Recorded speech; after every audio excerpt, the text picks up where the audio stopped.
Ju përshëndes të gjithëve, mirë se vini në Newsline. Do të jemi së bashku për të parë zhvillimet kryesore të deri tanishme. Besimtarët e Krishterë kremtojnë sot festën e Krishtlindjes, ditën më të shënuar të kalendarit fetar. Në gjitha kishat dhe katedralet mbahen mesha dhe thuhen lutje për paqe, për mbarësi dhe dashuri. Sot në mëngjes u mbajt mesha në katedralen ortodokse Ngjallja e Krishtit në Tiranë, ndërsa mbrëm besimtarët katolik ndoqën meshën e rastit në katedralen e Shëmpalit. Festa e Krishtlindjes vazhdon në tryezat familjare. Ky është korpi im që do të lijohet për ju. Besimtarët e Krishterë kremtuan lindjen e Krishtit, një nga festat më të mëdha të kësaj feje në kalendarin fetar. Besimtarët katolike pritën lindjen e Krishtit në katedralen Shëmpali në kryeqytet. Besoj në një hyj të vetëm, Atin e gjithëpushtetshëm. Në mesnat mesha u mbajt nga arqipeshkëvi i metropolit Tiranë-Durrës, Arjan Dodaj, i cili dha mesazhe paqeje dhe dashurie, ndërsa theksin e vendosit tek të rinjtë që t'i nxisim më shumë drejt vlerave. Duhet kthehemi tek jeta e virtytshme. Kemi nevojë të zgjojmë ndërgjegjen, të dalim nga vetvetja e komatizuar, nga rehatia dhe nga indiferenca. Pasi çdo vepër dashurie, çdo gjest paqe bëhet kështu pjesë e ndërtimit të mbretërisë së hyjit. Mesazhet e katolikëve shkuan për më shumë paqe e mbarësi. Një Krishtlindje shëndetshme dhe e gëzuar dhe e bekuar për të gjithë ortodokse katolike tonë botën marë. Paqe, bekim. Viti marë kohë për tonë shqiptarë. Për çfarë luteni sonte? Në lutën për Jezu Krishtin, si e ka krijuar Zoti. Besimtarët ortodoksi u drejtuan katedrales Ngjallje e Krishtit mëngjesin e të njëjtës. Kryepeshkopi i Tiranës, Durrësit dhe i gjithë Shqipërisë Joan Pelushi mbajti meshën e liturgjisë hyjnore. Tani më shumë se kur, bota ka nevojë për dritën e Krishtit. Është e nevojshme sepse një jetë pa praninë e Zotit bëhet e mjerueshme, kthehet në jetë pa dashuri, pa gëzim, pa dritë, një jetë në errësirë. Besimtarët ortodoks ndanë mesazhet e përzemërta për më shumë shëndet e mirëqenie. Unë do t'ju them gëzuar festat të gjithë shqiptarëve kudo që ndodhen. Një lutje për fëmijët, për të gjithë të dashurit e zemrës. Çfarë shpresoni më shumë për vitin e ardhshëm? Të kem një pit mbesat, i kem shëndet, suksese në mësime. Shtet për njerëzit, sa më shumë mirëqenie, standard. Krishtlindja është një nga festat më të rëndësishme për besimtarët e Krishterë, ku përkujtohet lindja e Jezu Krishtit, birit të Perëndis, i cilësuar ndryshe dhe si shpëtimtari i njerëzimit. Simboli i kësaj feste është pema e Krishtlindjes, por në këtë ditë nuk mungojnë as dhuratat dhe gatimet tradicionale.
Unë do të ndalem më gjërësisht e kjo të ditë e shënuar, me mua në një komunikim të drejt për drejt, do t'jetë atë Nikola Kodhelje.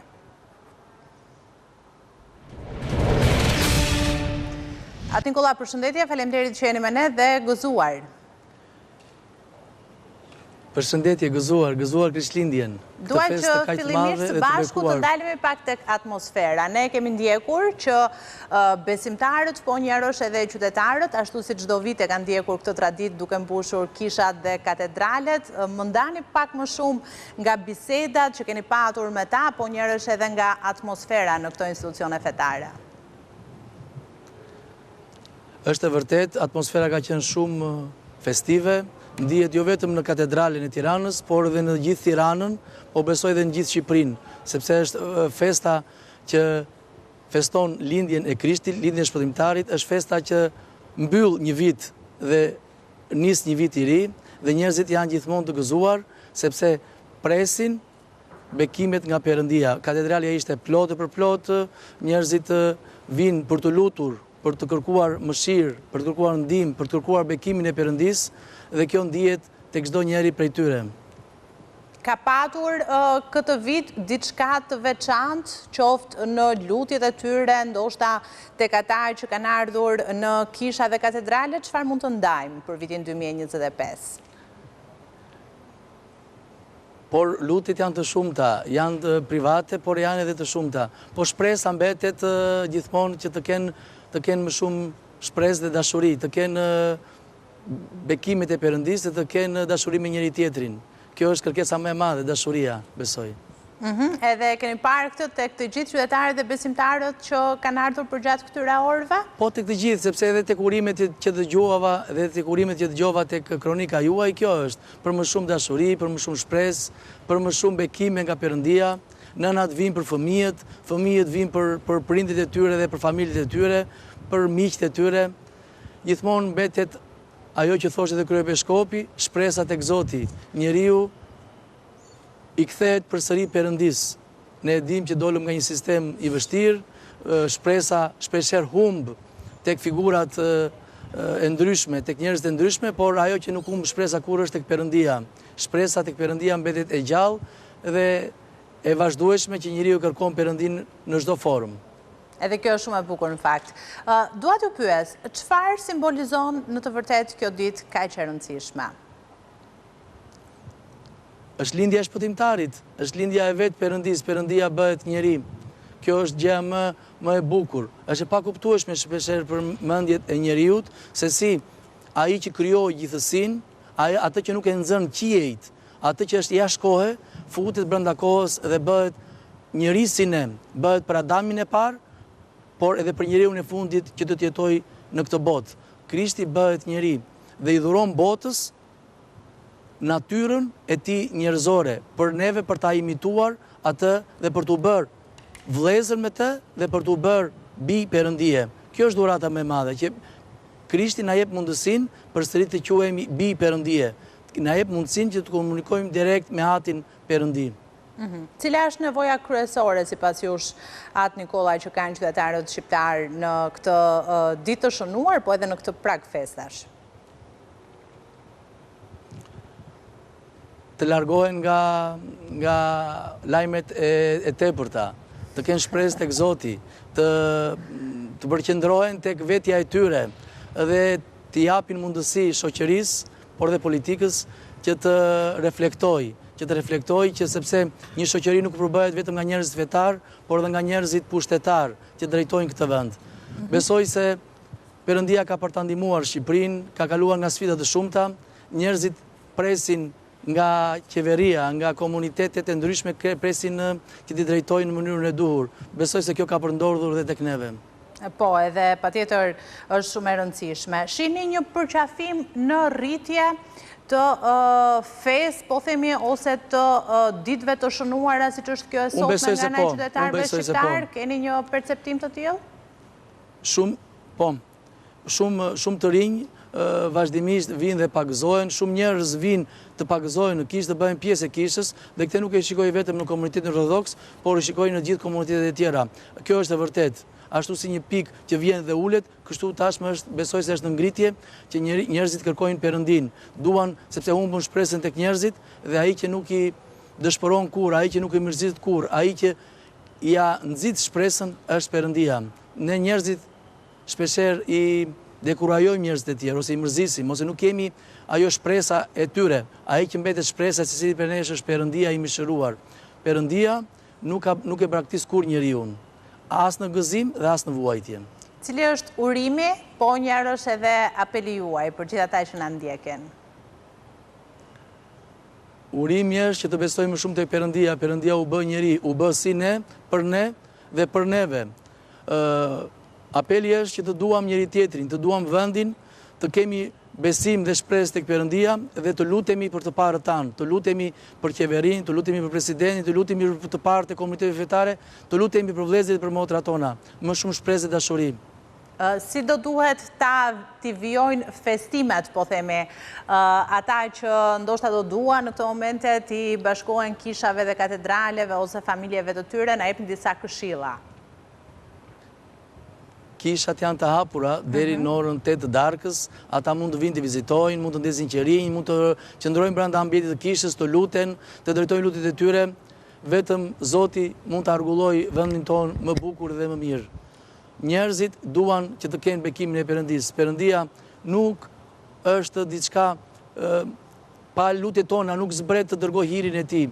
Kërkohet që nga ana jonë të bashkëveprojmë me Perëndin, të kërkojmë shpresën tek ai. Po njerëz të bashkohemi edhe me familjet tona, apo jo, në këtë ditë të shënuar? Dhe me familjet tona, po nëse nuk duam familjet tona, si mund të duam të tjerët? Kjo është e para, të kemi më shumë dashuri dhe më shumë gëzim në familjet tona dhe ta shprehim këtë edhe tek të tjerët.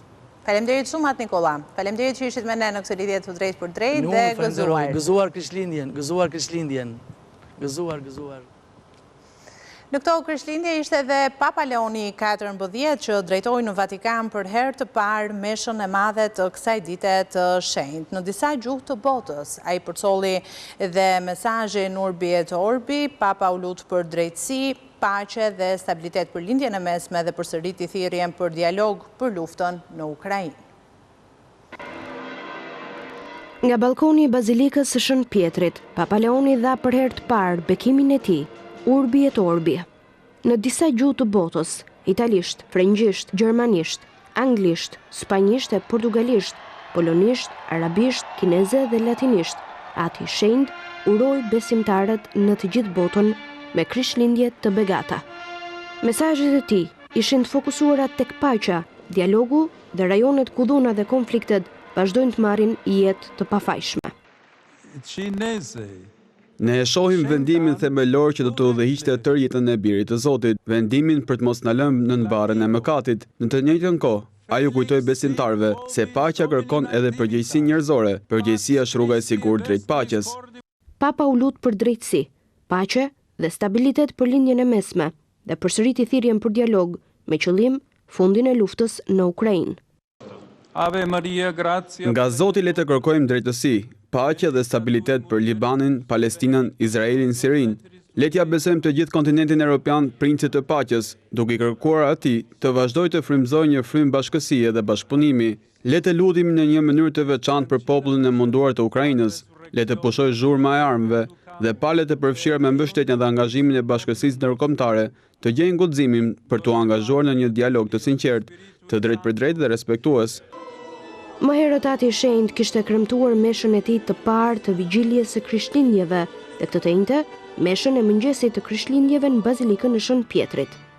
Gaza ishte në qendër të vëmendjes së Leonit të 14, i cili kujtoi qindra mijëra palestinezë që jetojnë në tenda në këtë dimër të ftohtë. Papa i parë amerikan kujtoi gjithashtu refugjatët dhe personat e zhvendosur në çdo kontinent. Dhe ndërsa viti jubilej katolikëve po mbaron dhe dyert e shenjta përgatiten të mbyllen, Papa ofroi një mesazh të fundit shprese. Krishti, shpresa jonë, mbetet gjithmonë me ne. Ai është dera që është gjithmonë e hapur, i cili nuk vjen për të dënuar, por për të shpëtuar, tha Papa Leoni XIV.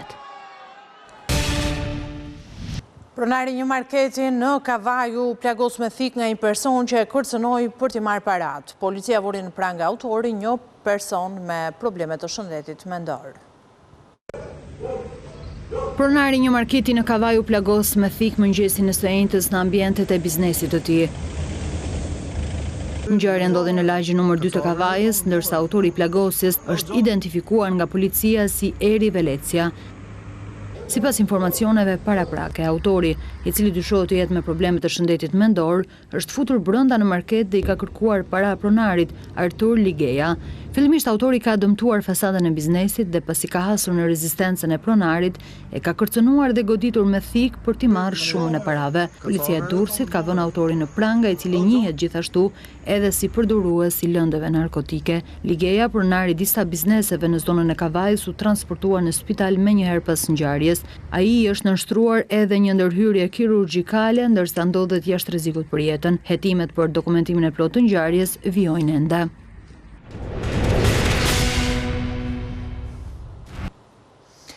Euro bie në nivel rekord duke prekur nivelin më të ullët në kursin e këmbimit me lekun. Sipas të dhënave të Bankës së Shqipërisë, 1 euro po këmbet me 96.46 lek. Përveç rënjes së vazhdueshme përgjatë muajve të fundit, kjo situatë lidhet dhe me efektet sezonale, siç janë dhe kthimi i emigrantëve për festa që shtojnë dhe sasinë e eurove në qarkullim.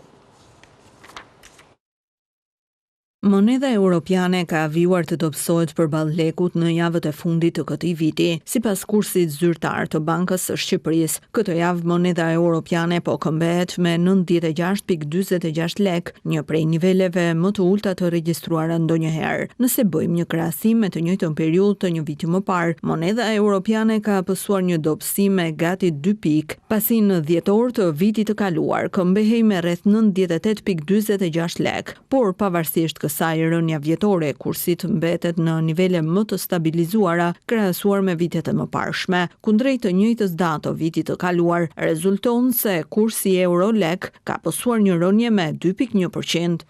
Kjo situatë, sipas agjentëve të këmbimit valutor, ka ardhur pasi në ditët e fundit në treg, po qarkullon sasi e shtuar e valutës së huaj, çka përfaqëson një tendencë pak a shumë të zakonshme sezonale. Kjo ndikohet më së shumti edhe nga kthimi i emigrantëve për festat e fundvitit, duke sjellë më shumë të ardhura pranë familjeve të tyre. Banka e Shqipërisë planifikon që të tërheqë deri në 450 milion euro nga tregu vitin e ardhshëm. Ajo do të shtojë ndërhyrjet ku sipas kalendarit të publikuar, pritet të tërheqë rreth 100 milion euro më shumë se planifikimi për këtë vit. Ndërhyrjet kryhen për efekte të rezervës valutore, por edhe me qëllim stabilizimin e kursit të këmbimit. Banka Qendrore ka kryer blerje të konsiderueshme të valutës edhe gjatë vitit 2025 dhe deri në fund të 9 mujorit këto blerje kanë kapur vlerën e rreth 800 milion eurove.